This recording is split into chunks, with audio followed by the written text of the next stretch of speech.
আসসালামু আলাইকুম বন্ধুরা, আজকে আমি ঘি তৈরি করে দেখাবো। এই যে দুধের সর অনেক দিন ধরে জমাচ্ছি, দুধের সর নিয়েছি। আর এই যে পানি, বরফ পানি নিয়েছি। এখন দুধের সরগুলা ফাটাই নেব আমরা। এরকম করে হাত দিয়ে আমরা চটকাবো।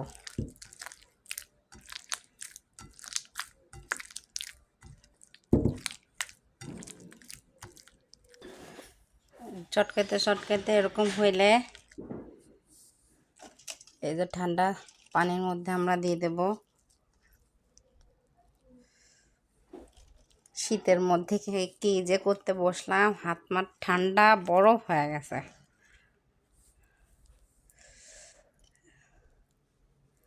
এইভাবে আমরা সুন্দর করে, সুন্দর মাখন হয়েছে। আমরা আবার একটু চটকাবো, সুন্দর করে মাখায় নেব।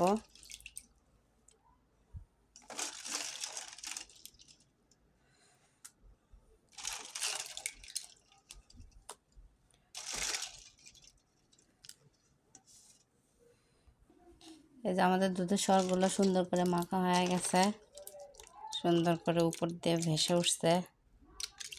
আমরা এগুলো এখন চুলায় জাল করব। এই যে আমরা সরগুলো এখন সুন্দর করে এই যে কড়াইতে নিয়ে নিচ্ছি।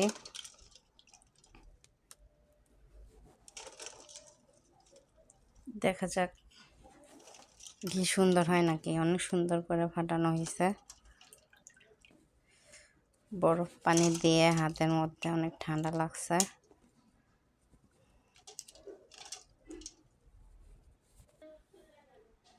যে আমরা চুলার জালটা দিয়ে দিলাম, হালকা আছে, মিডিয়াম আছে, দিয়ে দিলাম।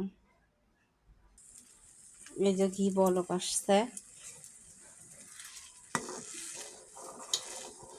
আস্তে আস্তে হোক, ইনশাল্লাহ ভালোই হবে মনে হচ্ছে। এই যে তেল উঠতে শুরু হয়েছে, আর 10 মিনিট জাল দিলেই হয়ে যাবে ঘি। এই যে হয়ে গেছে। এখন এটা কালো হয়ে গেলে পরে, লাল লাল কালো হয়ে গেলে পরে আরো ঘি উঠবে, সুন্দর হয়ে যাবে। এই যে আমাদের ঘি বানানো শেষ। এখন আমরা ছেঁকে নিই।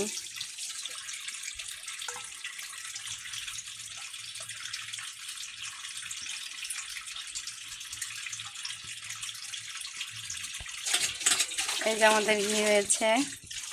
ঠান্ডা হলে কাঁচের বয়ামে ভরে আপনাদের দেখাচ্ছি। এই যে আমাদের ঘি বানানো শেষ, আমরা বয়ামের মধ্যে ভরছি।